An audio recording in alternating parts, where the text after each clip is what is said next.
तो चलिए दोस्तों, इस वीडियो में हम एक मल्टीबैगर ब्लू चिप कंपनी को डिस्कस करेंगे। लेकिन उससे पहले मैं आपको एक बात कहना चाहूँगा दोस्तों। देखिए दोस्तों, अगर मेरे सब्सक्राइबर्स की बात की जाए तो मेरे वीडियो की लेंथ देखकर मेरे सब्सक्राइबर मेरा वीडियो देखना, वीडियो का साइज़ देखते ही लगभग दूर भागने की कोशिश करते हैं कि इतना लंबा वीडियो हो गया। तो देखिए दोस्तों, मुझे एक बात समझ नहीं आती। जो अगर दूसरे यूट्यूबर्स की बात करूँ तो 10-12 कंपनीज को जो है एक ही वीडियो में घुसेड़ देते हैं, 10-12 मिनट के वीडियो में, यानी पर कंपनी के हिसाब से 1 या 2 मिनट जो है एक कंपनी को ही देते हैं। तो वो वीडियोज तो आप भर भर के देखते हैं। मुझे ये समझ नहीं आता 1-2 मिनट में वो यूट्यूबर्स आपको क्या घोल के पिला देते हैं कि आपको पूरे कंपनी के फंडामेंटल्स, पूरे कंपनी के टेक्निकल्स, फाइनेंशियल्स सब कुछ अच्छे से समझ आ जाता है, कंपनी का काम धंधा भी समझ आ जाता है। मतलब क्या मुझे एक बात समझ नहीं आती। अगर आपको किसी भी कंपनी के काम धंधे के बारे में, उसके फाइनेंशियल्स के बारे में अच्छे से नहीं पता है तो आप उसमें लॉन्ग टर्म के लिए इन्वेस्टेड कैसे रहोगे। देखिए दोस्तों, मैं जो भी वीडियो बनाता हूँ लॉन्ग टर्म पर्सपेक्टिव से ही बनाता हूँ। तो देखिए दोस्तों, अगर बात करूँ लॉन्ग टर्म इन्वेस्टमेंट की, तो उसके लिए आपको कंपनी के काम धंधे की समझ बहुत ही अच्छे से होनी चाहिए, कंपनी के फाइनेंशियल्स अच्छे से पता होने चाहिए। टेक्निकल्स तो बाद की चीज है, लेकिन सबसे पहले आपको कंपनी का काम धंधा और फाइनेंशियल अच्छे से पता होनी चाहिए। तो उसके लिए तो दोस्तों आपको थोड़ा वीडियो थोड़ा लंबे देखने ही पड़ेंगे। तो अगर आप लंबा वीडियो नहीं देखोगे तो आप मार्केट में लंबे टाइम तक कैसे टिक पाओगे। तो मुझे तो नहीं लगता कि जो लंबा वीडियो नहीं देख सकते वो मार्केट में लंबे समय तक टिक पाते हैं। तो एनीवे चलो दोस्तों डिस्कस करते हैं। तो देखिए दोस्तों, अगर मार्केट के बारे में बात करें तो मार्केट में मोटा पैसा छापने की कोई रॉकेट साइंस नहीं है, कोई रूल नहीं है। सिर्फ अगर मैं अपनी एनालिसिस की बताऊं तो एक ही जो है फॉर्मूला है मार्केट से मोटा पैसा बनाने का, वो है लॉन्ग टर्म इन्वेस्टमेंट। और लॉन्ग टर्म इन्वेस्टमेंट भी किस तरह के स्टॉक्स में, जहां पर जो है बिल्कुल फियर का माहौल हो।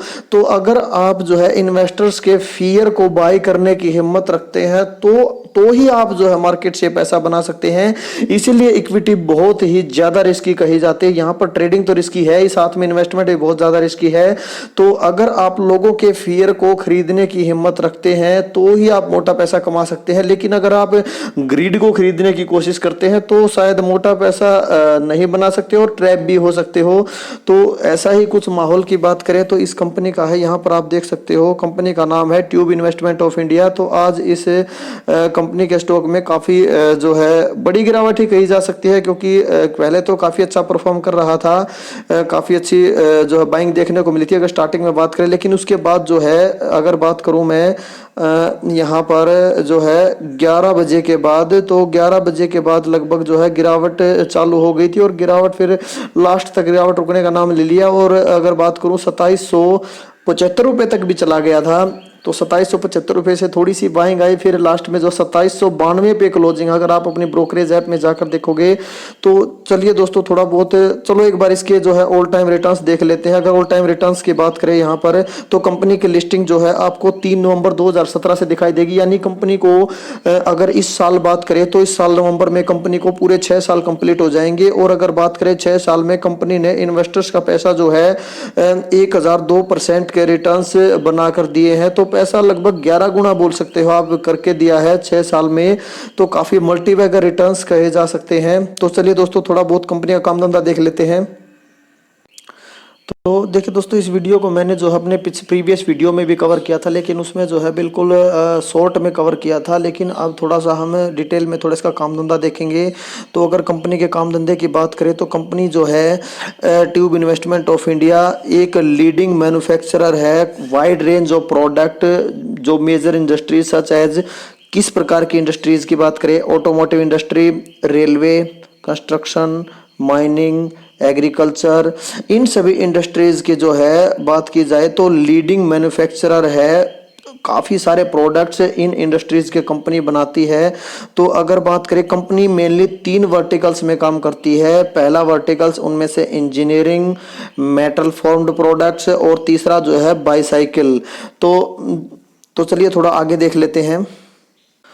कंपनी जो है टीएमटी बार्स और ट्रक बॉडी बिल्डिंग में भी एंटर कर चुकी है। और अगर बात करें एडिशनल अपॉर्चुनिटी जो है एक्सप्लोर कर रही है कंपनी ऑप्टिकल लेंस और अदर विजन सिस्टम में। तो देखिए दोस्तों, इस कंपनी का जो बिजनेस पोर्टफोलियो है काफ़ी काफ़ी डाइवर्सिफाइड आपको दिखाई देगा। तो चलिए थोड़ा आगे देख लेते हैं।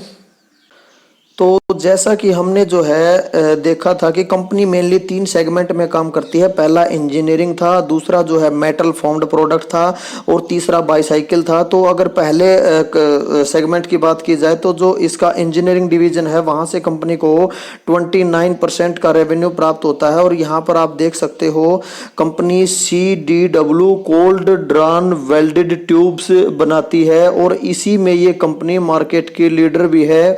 तो का जो दूसरा डिवीजन है मेटल फॉर्म डिवीजन, उससे कंपनी को 10% का रेवेन्यू प्राप्त होता है अगर अभी हाल ही की बात की जाए फाइनेंशियल ईयर 2022 की। लेकिन अगर आप देखो 2020 का तो 34% का रेवेन्यू यहाँ से प्राप्त होता था। तो 34% का एक्सपोजर था इस फील्ड में, लेकिन अब अपना एक्सपोजर यहाँ पर कम कर दिया है, 10% कम कर दिया है। और आप अगर ऊपर भी जाकर देखोगे तो ऊपर भी यहाँ पर आपको जो है इंजीनियरिंग डिवीजन में भी जो है इसका एक्सपोजर 44% था 2020 में, लेकिन अब कम करके 29% कर दिया है। तो मेटल फाउंड प्रोडक्ट में ये कंपनी जो है, यहाँ पर आप पढ़ सकते हो दोस्तों, ये आपको समझ आए या ना भी आए, मुझे भी कम ही समझ आए थे। तो कंपनी जो है ऑटोमोटिव और industrial chain, fine black product, stamped product, roll car door product, cold rolled formed section for railway passenger coach. तो जैसा हमने देखा था कि कंपनी रेलवे के प्रोडक्ट्स भी बनाती है, तो पैसेंजर कोच में जो रोल्ड फॉर्म्ड सेक्शंस होते हैं उनको बनाने का काम करती है। देखिए दोस्तों, कंपनी का मेटल का काम है मेनली अगर बात की जाए। और अगर तीसरे डिवीजन की बात की जाए तो साइकिल डिवीजन जो है, जो हमारी चलाने की साइकिल होती है, 17% का रेवेन्यू जो है मेटल जो प्रोडक्ट है उनसे ज़्यादा रेवेन्यू साइकिल से आता है। अगर बात करें तो साइकिल के कंपोनेंट में जो है कंपनी जो है साइकिल बनाती है। देखो मेनली जो साइकिल बनाती है, देखिए दोस्तों ब्रांड जो इसके बात करें, BSA ब्रांड के अंतर्गत कंपनी साइकिल बनाती है, हरक्यूलिस ब्रांड है और मोंत्रा ब्रांड है। इन 3 ब्रांड के अंतर्गत कंपनी जो है साइकिल बनाती है। और इसके साथ साथ कंपनी जो है एलॉय बाइक्स बनाती है, स्पेशलिटी परफॉर्मेंस बाइक्स बनाती है, साइकिलिंग के जो एक्सेसरीज होती है वो बनाती है। और अगर बात करूँ कंपनी जो है इसमें जो इसका साइकिल डिवीजन है उसमें अगर बात करूँ तो 26% का मार्केट शेयर रिटेल सेगमेंट में एंजॉय करती है।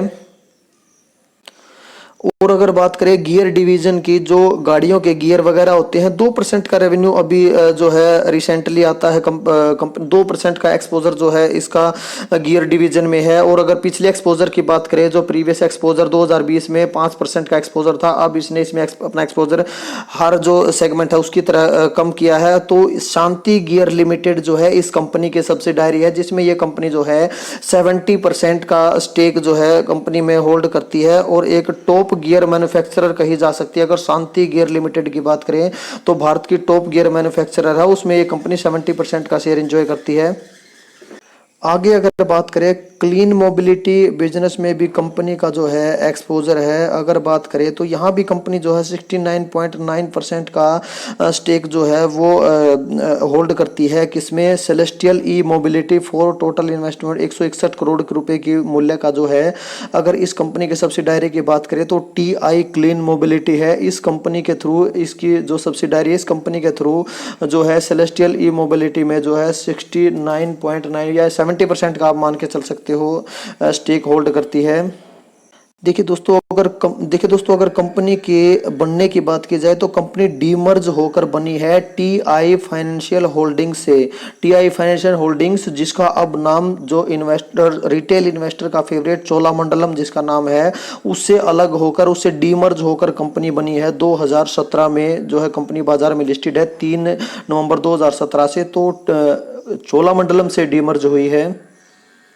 तो देखिए दोस्तों, जैसा कि कंपनी का नाम है ट्यूब इन्वेस्टमेंट ऑफ इंडिया, तो कंपनी इन्वेस्टमेंट भी करती है। कंपनी जो है mutual fund, liquid mutual fund में इन्वेस्टमेंट करती है। जो है 280 करोड़ रुपए जो है 31 मार्च 2022 को कंपनी ने इन्वेस्ट किए थे। और अगर बात करें 3.4 करोड़ रुपए जो है कंपनी स्टार्टअप्स में भी, जो एरोस्ट्रोवोलोस एनर्जी है उसमें कंपनी ने इन्वेस्ट किए हैं। यहाँ पर कंपनी का आप एक्विजिशन भी पढ़ सकते हो। तो देखिए दोस्तों, सारांश कहानी का यही है कि कंपनी का जो बिजनेस पोर्टफोलियो काफ़ी काफ़ी डाइवर्सिफाइड आपको दिखाई देगा। अगर कंपनी के मार्केट कैप की बात की जाए तो 53,854 करोड़ का मार्केट कैप कंपनी का नज़र आता है। और अगर बात करें कंपनी के पीई की तो 61 के आसपास, हालांकि आज कम हो चुका है, 55 के आसपास आ चुका है। और अगर बात करें आरओई की तो आरओई आपको 27 का आरओई दिखाई देगा, काफ़ी हेल्दी आरओई कहा जा सकता है। डेट टू इक्विटी बिल्कुल डेट फ्री कंपनी है। और करंट रेशियो की बात करें तो करंट रेशियो आपको 1.3 काफ़ी हेल्दी है, 1 और 3 के बीच होनी चाहिए करंट रेशियो, अच्छी कही जा सकती है। यहाँ पर आप देख सकते हो दोस्तों, आरओई के साथ साथ, आरओई तो कंपनी के पास होना ही चाहिए, आरओई के साथ साथ आपको जो है सेल्स ग्रोथ और प्रॉफिट ग्रोथ भी अच्छी दिखाई दे रही है। हालांकि अगर टीटीएम ट्रेलिंग 12 मंथ की बात की जाए तो सिंगल डिजिट में है, बाकी जो है डबल डिजिट में है। अगर रिजर्व्स की बात की जाए तो कंपनी ने के पास रिजर्व्स अच्छे खासे हैं, कम नहीं हैं। और अगर बोरोइंग्स की बात की जाए तो बोरोइंग्स मात्र आपको 726 करोड़ की दिखाई देंगी। तो और अगर वो भी सिर्फ long term, short term borrowing ज़्यादा है और लॉन्ग टर्म बोरोइंग कम है। तो लॉन्ग टर्म बोरोइंग ज़्यादा नहीं होनी चाहिए, अच्छी बात है। शॉर्ट टर्म बोरोइंग चलो 1 साल के लिए कंपनी ने कर्ज लिया है तो कंपनी चुका देगी, कोई प्रॉब्लम नहीं है। तो देखिए दोस्तों, अगर शेयर होल्डिंग पैटर्न की बात करो तो मुझे थोड़ा सा ये बात अच्छी नहीं लगी। प्रमोटर क्या करने की सोच रहे हैं, क्या साबित करने की सोच रहे हैं, यहाँ पर अपना स्टेक जो है पहले ही 50% से नीचे है और फिर भी लगातार जो है कम कम करते जा रहे हैं। क्या प्रमोटर, क्या मतलब कुछ समझ नहीं आ रहा, क्या साबित करने की कोशिश कर रहे हैं। क्या बिल्कुल ही एफआईज को ही प्रमोटर बनाने की सोच रहे हैं। यहाँ पर आप देख सकते हो एफआईज लगातार अपना स्टेक बढ़ाते जा रहे हैं, वीबीएल की तरह ये जो है एफआई ड्रिवन स्टॉक कहा जा सकता है। तो ये सबसे बड़ा खतरा है दोस्तों, क्योंकि मैं पर्सनली एफआईज पे इतना बिलीव नहीं करता हूं। ये आपको जो है कभी भी लटका सकते हैं, जब तक कंपनी में ग्रोथ है तब तक एफआई बने हुए हैं। लेकिन प्रमोटर अगर ज्यादा होते, 50% से ऊपर का स्टेक प्रमोटर के पास होता तो काफी अच्छी बात थी।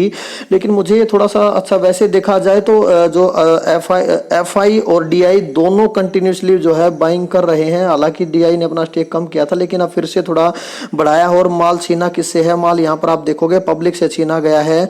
पब्लिक का जो स्टेक है वो 11.77 है, तो कम हो चुका है, पब्लिक से माल छीना गया है। एफआईडीआई लगातार बाइंग कर रहे हैं, प्रमोटर हल्की हल्की बिकवाली कर रहे हैं, पता नहीं क्या साबित करने की कोशिश कर रहे हैं। लेकिन अगर अभी भी मेजर स्टेक देखोगे तो मेजर स्टेक अभी भी स्ट्रॉन्ग हैंड्स में है, लेकिन एफआईज का स्टेक काफी ज्यादा है दोस्तों। एफआईज जो है आपको कभी भी लटका सकते हैं। अगर एफआईज बिकवाली पे आ गए तो इन्वेस्टर्स को लेने के देने पड़ सकते हैं। तो अगर बात करें एफआई ड्रिवन स्टॉक में तो केईआई इंडस्ट्रीज में भी एफआई ज़्यादा है, वीबीएल में भी एफआई ज़्यादा है और टीआई इंडिया में भी एफआई ज़्यादा है। तो चलो वीबीएल में तो भरोसा कर सकते हैं, लेकिन यहाँ पर चलो देखते हैं। बाकी मोमेंटम स्टॉक बना हुआ है, बाकी चलो ठीक है, देखते हैं आगे क्या होता है।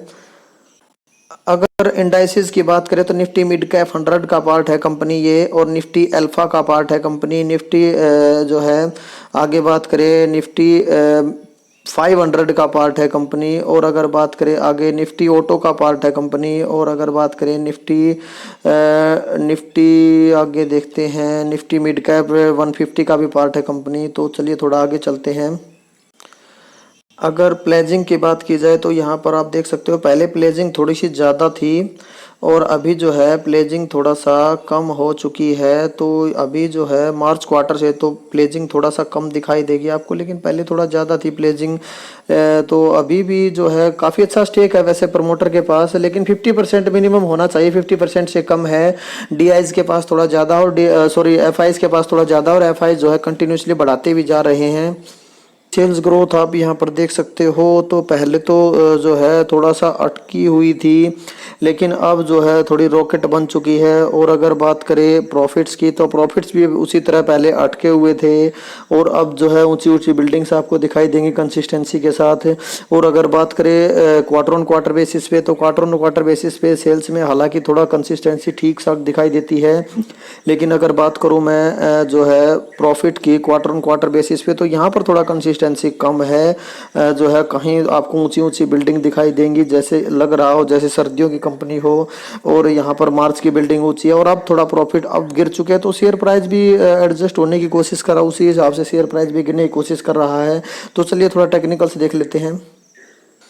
तो देखिए दोस्तों, अगर ऑल टाइम हाई से डिस्काउंट की बात करो तो लगभग लगभग 18% का डिस्काउंट आप मानकर चल सकते हो, क्योंकि 2792 की क्लोजिंग आज की है। तो अगर 2792 से हम देखें तो आपको जो है बिल्कुल 18% का ही डिस्काउंट, आप राउंड ऑफ करें तो 18% का डिस्काउंट आप मानकर चल सकते हो। वैसे 18% से थोड़ा कम ही है।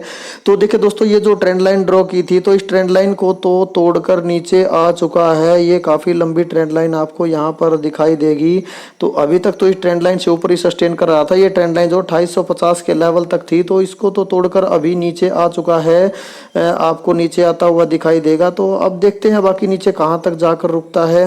अगर आज की बात करें तो, और अगर देखिए ये डेली चार्ट है, तो डेली चार्ट पे आपको जो है सपोर्ट जो है नीचे अगर दिखाई दे तो दिखाई देगा, तो 2750 का आपको दिखाई देगा। आप यहाँ पर देख सकते हो बिल्कुल 2750 का आपको जो है सपोर्ट दिखाई देगा। और अगर उससे थोड़ा सा नीचे और जाए तो उससे नीचे आपको जो है 2650 के आसपास जो है 2650 ₹100 नीचे आप मानकर चल सकते हो। ये डेली चार्ट है दोस्तों। यहाँ पर आपको 100 रुपए के गैप पर भी जो है स्पोर्ट छोटे छोटे स्पोर्ट बनते दिख सकते हैं। लेकिन अगर नीचे बात करूँ तो नीचे जो है मेजर स्पोर्ट आपको 2470 के आसपास जो है, मेजर भी नहीं बोल सकते इसको, बाकी अभी तो मेजर ही है। लेकिन अगर और भी नीचे अगर मेजर स्पोर्ट बिल्कुल ही नीचे देखे तो 2380 के आसपास का, 2380 के आसपास का आपको जो है मेजर स्पोर्ट इसका दिखाई देगा। वैसे अगर मोटा मोटी मान के चले तो 2500 के आसपास का सपोर्ट आप मानकर चल सकते हो। ये वीकली चार्ट है दोस्तों। यहाँ पर आपको जो है स्पोर्ट बिल्कुल 2500 के आसपास दिखाई देगा। उससे पहले आपको कोई स्पोर्ट दिखाई ही नहीं देगा। या तो अभी ये स्पोर्ट है जहाँ पर जो है स्पोर्ट लिया है, तो यहाँ पर भी जो है वीकली चार्ट में थोड़ा सा ही स्पोर्ट दिखाई दे रहा है। 2750 के आसपास का स्पोर्ट दिखाई दे रहा है। और अगर उससे नीचे देखे तो उससे नीचे बिल्कुल आपको जो है 2400 के प्राइस पर आपको स्पोर्ट दिखाई देगा। 2400 के प्राइस पर कह सकते हो आप बिल्कुल जो है मेजर स्पोर्ट वीकली चार्ट में अच्छे से दिखता है। तो देखिए दोस्तों, अगर इस कंपनी की बात करें तो बिल्कुल पीछे तो ये जो है एमएसआई इंडेक्स का पार्ट थी। वीबीएल और जो है टीआई इंडिया दोनों ने साथ में ही जो है एंट्री की थी। एमएसआई इंडेक्स में दोनों लिए गए थे, लेकिन अब दोनों बाहर निकाल दिए गए हैं। तो बाकी ठीक है, बाकी देखते हैं। अब इसका मोमेंटम बिगड़ चुका है या मोमेंटम स्टॉक्स अभी भी है। लेकिन अभी अगर डिस्काउंट की बात करें तो एंट्री ली जा सकती है। वैसे 20% का डिस्काउंट होना चाहिए, लेकिन इस प्राइस पे भी मैंने, अगर मेरी पर्सनली बात की जाए तो मैंने तो एंट्री ले ली है आज। तो बाकी ठीक है, कोई रिकमेंडेशन नहीं है, आप अपनी रिसर्च के हिसाब से काम करें। बाकी बाई एंड फॉरगेट वाली कंपनी हम इसको मानकर चल सकते हैं। काफ़ी डाइवर्सिफाइड बिजनेस पोर्टफोलियो इसका कहा जा सकता है।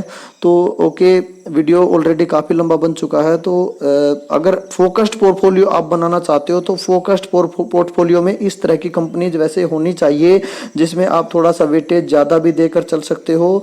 तो 1 लाख करोड़ से मार्केट कैप वाली जो कंपनी है, 50,000 से ऊपर का मार्केट कैप है। और अगर रिटर्न्स भी हम देखें 6 साल सिंस लिस्टिंग से, तो काफ़ी मल्टीबैगर रिटर्न्स कंपनी ने दिए हैं। तो बाकी देखते हैं आगे कंपनी, क्योंकि जो पास्ट के रिटर्न्स है वो फ्यूचर रिटर्न्स की गारंटी नहीं होते हैं मार्केट में।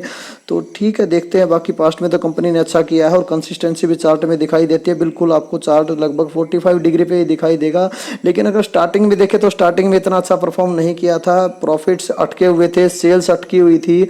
अभी जो है बात करें 2020 के बाद, आप बोल सकते हो अच्छे मोमेंटम में है। तो देखते हैं मोमेंटम कब तक बना रहता है। तो काफ़ी वैसे रिस्की तो हो ही चुका है, भाग भाग कर बिल्कुल ऊपर जा चुका है। तो बाकी ठीक है, देखते हैं कैसे रिटर्न्स हमें मिलते हैं आगे। ओके, थैंक यू दोस्तों।